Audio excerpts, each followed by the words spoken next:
welcome to another video of Dead by Daylight. My name is Cubeproductions. Here we're using Score Merch as always, using of course the perks Scourge Hook, Pain, Resonance. We are also of course using Hex Blood Paper, a perk where if you hit a survivor, every single pallet 13 meters away from the hit survivor automatically becomes blocked by the entity for 15 seconds. Hex Undying, where basically if a survivor is near a dual totem, we can see them as long as they're 4 meters, and if a Hex totem will be destroyed, Hex Undying will be destroyed instead, because we want to make sure we can keep our Hex up, that way we can continue using the really strong effect.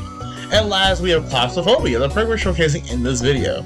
This perk, every time a generator is completed, for the next 30 seconds, every single vault location and every single window on the entire map is blocked for 30 seconds, which is insanely strong, and it's honestly really good. And then we're using G-Bugger Readout so we can move faster, and Brown Noise German make all oblivious. But let's get to the game so I can show how great this build is and see if maybe Claustrophobia is actually a good perk now. Okay, playing on Midwich Elementary School, which is actually one of my favorite maps for Score Merchant, or in general for Killer. I think this is a really interesting map, but I feel like it can be kind of confusing unless you play on it a couple of times, and I even get confused when I play on this map too. But anyway, let's talk about Claustrophobia before we get into the game, because this video is not very long, but at the beginning, you'll see what happens. You continue watching. So first I'm going to put drones on both of my generators, but I'm going to try and protect my totems. That's the only good thing about, not really only good thing, but one thing about Score Merchant I like is it's really easy to protect totems. Like I said, this video is kind of short. I was going to put 2 games in this video, but when I pressed record, for some reason, it didn't actually record the video. And also, I'm kind of glad, because even though I won the game and the game looked pretty decent, I didn't really get that much Claustrophobia, I didn't really get much out of Claustrophobia because the map I got was awful. It was the game, and the game has like no pallets and no vaults at all. Really, it has good ones, but the ones it has aren't really like, it's not a lot. So because of that reason, I didn't really get much out of it. So as you see right there, Claustrophobia is going to activate and block every single vault. And there's 2 people right here, because the one German I didn't go on is the one that decided to they just have to be on. I'm gonna hit him now. I'm gonna activate Blood Flavor, and the point of this build is basically Claustrophobia will block every single Claustrophobia will block every single window and vault, while Blood Flavor will block every single pallet. So right here, he sees my Hex totem. I'm kind of like, huh, of course. But then the Claustrophobia activates it again, and right here, I decided to try and chase this person, because even though like I just lost 2 gens in 4 seconds. You can see by the way all the yellow auras. That's the blocked windows. We blocked a lot of windows. I know it doesn't seem like a lot, like it only looked like 7, but the difference is you have to understand that these 7 windows are strong windows. This map has really good or strong windows. Besides like the middle area kind of sucks. But this game, this map definitely has some strong windows. So this person is oblivious and exposed, and they're below me. So all I have to do is pretend like I don't know where they are, and then, like a ninja, I strike from above, downing her and probably scaring her to death. And then we're gonna hook it really fast. They did 2 gens really fast, and I was kind of annoyed because I was like, really? But at the same time, it didn't really matter because I got to showcase Claustrophobia.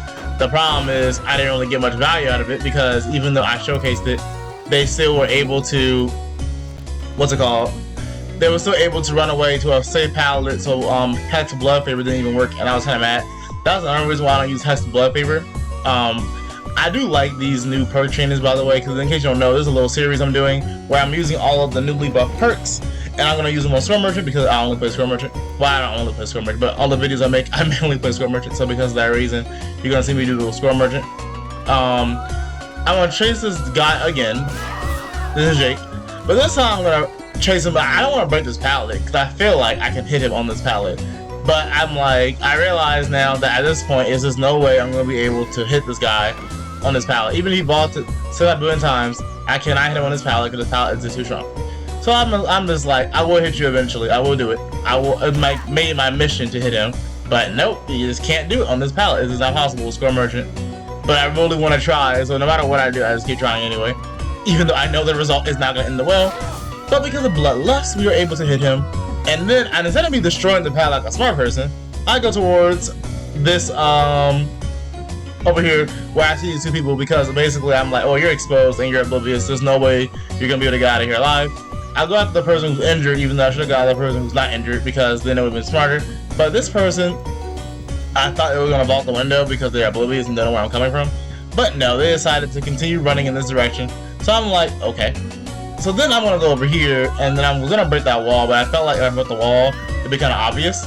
So I go through the window instead, and they do see me. So I'm thinking they're gonna go vault the window again, but they don't vault the window. So I'm like, what are y'all doing? So then he just keeps running, but he's oblivious, and he knows where I'm coming from. But at the same time, he's not finding a pallet or anywhere to stand on while I'm chasing him for some reason.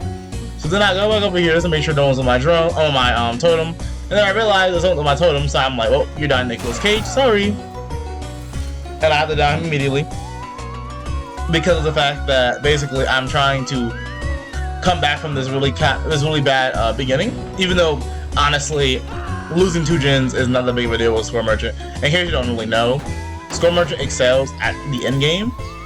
I try my hardest to not 3-gen. You've seen in my videos, I have talked in my videos about 3-genning before, about how I purposely try not to do it because I don't feel like playing like most, I'm not gonna say most Score Merchants 3-gen, but a lot of Score Merchants like to do this 3-gen because it is definitely easier to win with 3-gen than it is to try and like chase survivors.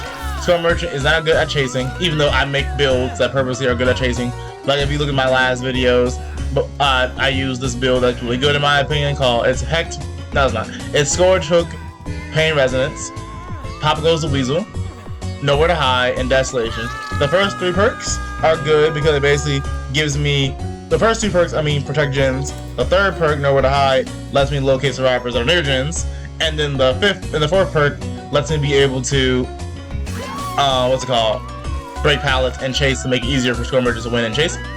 And then right here, I scared this girl again. There's no way, she just gets scared too much because she's oblivious in my drone radius. And I don't know why survivors continue doing gens when they're inside a drone radius of a killer. Oh wait, of Score Merchant. Because first thing, I could be using the yellow add-on shotgun speakers, an add-on that makes it so that way you no longer get skill check warnings when you're inside a drone radius. But I don't use that add-on because honestly I don't really need it. If you really wanted to win a lot of Score Merchant matches, just use brown noise generator and shotgun speakers. You'll win a lot because basically if a survivor decides to stay in your drone radius, you'll automatically make them oblivious that they don't know where you're coming from. And what ends up happening is they'll die because of the fact that they won't be able to do the generator, and eventually they'll quit because all the survivors do against me is quit, honestly. But anyway, this Jake runs towards me because I'm pretty sure what happened was he was trying to do the he was trying to do the drone because he saw the drone up there, and then he probably saw me at the last second. He was like, oh no, and then he died.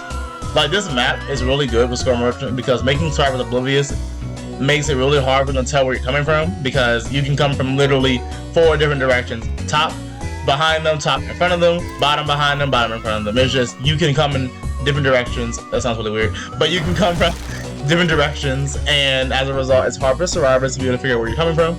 That's the reason why I wasn't really worried. But sadly, we lost both our Hex totems, and Claustrophobia has reactivated yet. So basically, we only have 1 perk. That's the reason why I don't use Hex perks. Of course, in the comments, please let me know different builds y'all use when y'all play Score Merchant. Right here, I just had to sit right here because I knew this girl exposed, and I knew she was above me. So I was hoping she would like maybe drop down or something, but no, she decided to just be smart and never move from that one location. So I'm like, okay, but it's fine because now she's exposed. All I have to do is reactivate a drone later on, or she goes in the drone radius, I'll be able to activate it and then she'll automatically be exposed, but it's funny. But like I said, I don't use Hex perks that much anymore. I do have a Hex build. The only time I use Hex perks is if I use a full Hex build, because then it's like, okay, I purposely want my Hex totems to be destroyed, and then I have Hex Pimento. This guy runs towards me. I think he was oblivious, or he doesn't know where I was coming from. I don't really know. But I'm going to hook him in Scourge Hook, and I'm going to pretty sure waste all my Scourge Hook Pain Resonances. No, I have 1 left still. I'm going to re-edit that drone from far away, or maybe I just let her, or maybe she, oh no, I lied. She walked towards that drone. I hit right here because I saw a bunch of blood on the ground, so I'm thinking it's a survivor, but no, this is blood on the ground, like on this map. I don't know why. I'll put a drone up right here. This girl is oblivious, and also she is exposed, so at any point in the game I can just track her. But lo and behold, she decides to run towards me for some reason. Don't know why she did that. But right here, I'm going to, you can drop this pallet, I'm going to break it. Now, normally I wouldn't break this pallet because she's a claw trap on her, but because there's literally nowhere for her to go, this bathroom is like one of the worst places to run to. She probably thought, like, in desperation, I'll run towards the bathroom. But then this guy goes I'm thinking he's going back towards the drone, which he is, and watch me. Whenever a survivor is on a drone, you literally can just look at them and they will get scared and they'll get off the drone. But because they get off the drone, it's gonna automatically expose them and they die. It's so funny because it works every single time and it's the best thing ever. But anyway, that's 2 quick downs, and this game went from 2 gens done immediately to literally no gens done at all because of the fact that my score merchant is just good. This is really a showcase of skill. And notice how she's dead on hook, by the way. Another thing about my score merchant, if you notice my videos, I don't tunnel people very often. And if I do, it's not always on purpose. But the reason why I was talking about tunneling is because I noticed that a lot of times when I play my score merchant game, I always hook every single survivor 3 times. I never, like, no survivor goes to second stage unless they quit. But no survivor goes to second stage automatically. I hook every single one over and over and over again. I really like my playstyle because of the fact that I do that. I don't just tunnel survivors and get them out the game so I can have a quick, easy game. And now all I have to do is worry about 4 gens or 3 gens. But 1 survivor's dead, so I don't have to worry about them anymore. But like, in this situation, we're in a really good spot. I am chasing this person, and he is going to get to a pallet before I can do anything. But because he's kind of bad, he drops the pallet instead of looking behind him for some reason. So I'm going to just pick him up immediately. Also, make sure whenever you pick up a survivor, if you're using advanced move prediction, which I always do, if you're using GF or readout, which I always do a lot of the time, make sure you're inside your drone ready to pick up a survivor, because you'll move 2% faster, even though you're picking up a survivor. It does still give you the haste boost. So because of that reason, I recommend always doing that.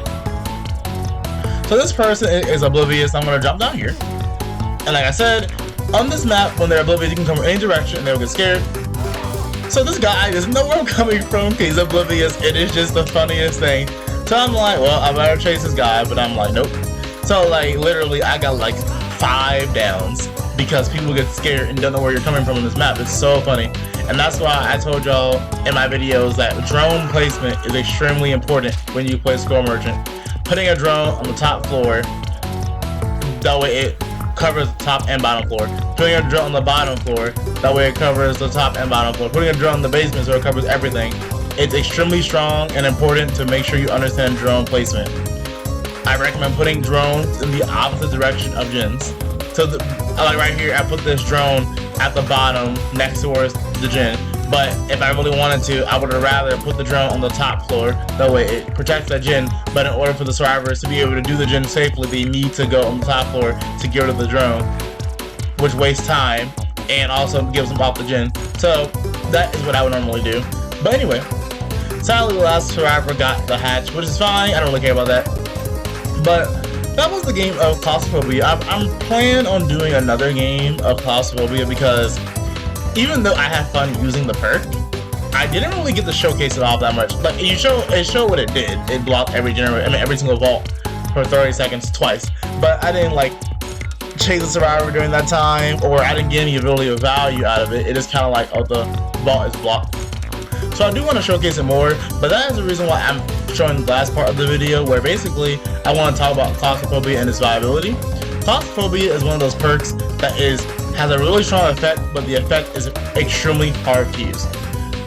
The fact that basically you have to rely on a survivor to do a gen to accomplish the goal of the perk means that it's kind of up to chance when the perk wants to work correctly. And also is the fact that not every single map in the game has vaults in it. I think the map that has, I don't know what map has the most vaults, or what's it called, or windows. But in particular, this map did not have the most, but it did have really good ones, so it did work out when it works. But the problem is it's really situational. But if you enjoyed the video, make sure to like, comment, and subscribe. And I'll see y'all in the next video. Have a nice day.